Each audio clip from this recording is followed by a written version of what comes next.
So mga mari ko, ilang araw din ako nasa labas and ilang araw talagang gamit na gamit ko tong ating portable mini turbo fan by Orasure. So again guys, this is HF17. So mapapansin nyo bakit napaka-weird naman ng itsura niya. Guys, bumili kasi ako nitong silicone case na to.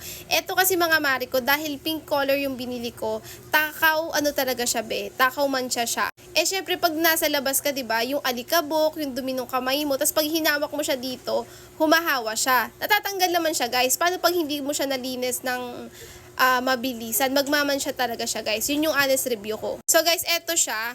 Nakikita nyo dito, dahil nalobat nga po siya, halos 2 araw ko na rin siyang ginagamit.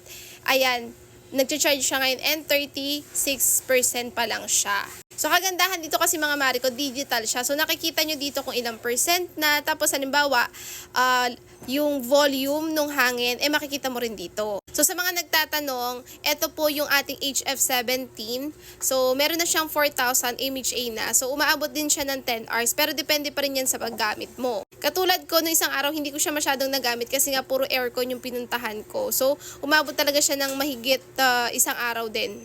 24 hours, ganun. So, yung kanyang volume mga mari ko ay, yung high speed niya ay umaabot ng 100. Tapos mga mari ko, lightweight lang siya at marami siyang kasama. So, meron siya ditong charger cord, ayan. Tapos, meron na rin siyang lanyard dito. Pero kung katulad ko kayong tamad maghawak, pwede kayong bumili ng mga lanyard na mahabang ganyan para isasabit nyo sa leeg nyo. So again mga mari ko, kung gusto nyo ng ganitong mini turbo fan, ilalagay ko dyan sa yellow basket para makapag-check out na kayo.